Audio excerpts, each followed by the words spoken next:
નાતાલ નોવેના 5મો દિવસ. વિષય: જન્મથી જ ઈસુએ વિતાવેલું વેદનામય જીવન. ચિંતન: ઈસુ ખ્રિસ્ત દુઃખ સહન કર્યા વગર અને મૃત્યુ પામ્યા વગર પણ માનવજાતને બચાવી શક્યા હોત. તેમ છતાં તેઓ આપણને એટલો બધો પ્રેમ કરે છે કે તેમણે પોતાના માટે મુસીબતોથી ભરેલું જીવન પસંદ કર્યું. આપણી દરેક વેદનામય પરિસ્થિતિમાંથી તેઓ પસાર થયા. પૈગંબર યશાયા તેમને વેદનામૂર્તિ સેવક કહે છે. તેમનું આખું જીવન વેદનાઓથી ભરેલું હતું. તેમની પીડા માત્ર તેમના મૃત્યુના થોડા કલાકો પહેલાં જ શરૂ નહોતી થઈ, પરંતુ તેમના જન્મની પ્રથમ ક્ષણથી જ તેમની તકલીફો, પીડા, વેદના શરૂ થયા હતા. તેમનો જન્મ એક ગભાણમાં થયો હતો, જ્યાં બધી જ વસ્તુઓ તેમને પીડા આપનારી હતી. ખરબચડી જમીન, તૂટેલી દિવાલો, ઘાસની પથારી. તેમની ઘ્રાણેન્દ્રિય એટલે કે સૂંઘવાની શક્તિને ગમાણમાં પશુઓના છાણની દુર્ગંધથી તકલીફ થતી હતી. જન્મના થોડા સમય પછી જ તેમને ઇજિપ્ત ભાગી જવાની ફરજ પડી હતી, જ્યાં તેમણે તેમના બાળપણના કેટલાક વર્ષો ગરીબી અને હાડમારીમાં વિતાવ્યા હતા. નાઝરેથમાં તેમનું બાળપણ અને યુવાની સખત મહેનત અને અજ્ઞાતવાસમાં પસાર થયા હતા, અને અંતે જેરુસલેમમાં તેઓ પીડા અને વેદના સાથે ક્રૂસ ઉપર મૃત્યુ પામ્યા હતા. આમ, ઈસુનું જીવન વેદનાઓની એક અતૂટ હારમાળા સમાન હતું.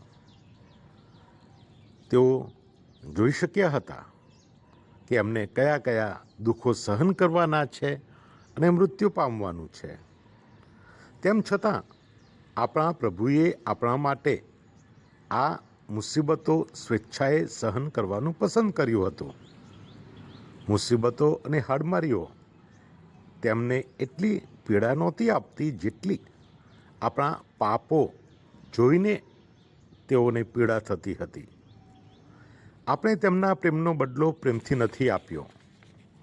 જ્યારે સેન્ટ માર્ગારેટ ઓફ કોર્ટોનાના ધર્મગુરુ એમના સલાહકારે જોયું કે માર્ગરેટ તેના ભૂતકાળના પાપો માટે રડેલા આંસુઓથી ક્યારેય સંતુષ્ટ નથી થતી, ત્યારે તેમણે તેને કહ્યું, માર્ગરેટ બેટા, રડવાનું બંધ કર અને વિલાપ કરવાનું છોડી દે, કારણ કે ભગવાને તારા ગુનાઓ ચોક્કસપણે માફ કરી દીધા છે. પરંતુ માર્ગરેટે જવાબ આપ્યો, ફાધર, હું રડવાનું કેવી રીતે બંધ કરી શકું, જ્યારે હું જાણું છું કે મારા પાપોએ મારા પ્રભુ ઈસુને તેમના આખા જીવન દરમિયાન પીડા અને વેદના જ આપ્યા છે. પ્રાર્થના કરીએ. હે ઈસુ, મારા મધુર પ્રેમ, મેં તને તારા આખા જીવન દરમિયાન વેદના જ આપ્યા છે. પ્રભુ, મને જણાવ, તારી માફી મેળવવા માટે મારે શું કરવું જોઈએ?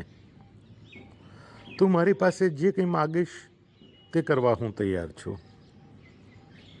હે કલ્યાણકારી, મેં તારી વિરુદ્ધ જે ગુનાઓ કર્યા છે તે બદલ હું દિલગીર છું.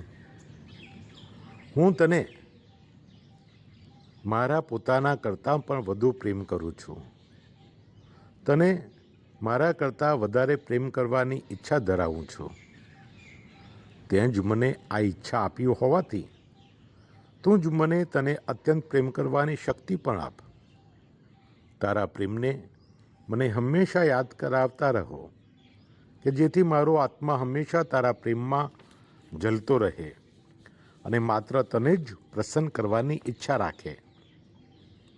હે પ્રેમ સ્વરૂપ પરમેશ્વર, હું જે એક સમયે નર્કનો ગુલામ હતો, હવે મારી જાતને સંપૂર્ણપણે તને અર્પણ કરું છું. કૃપા કરીને મારો સ્વીકાર કરો પ્રભુ, અને મને તમારા પ્રેમના બંધનોથી તમારી સાથે બાંધી દો.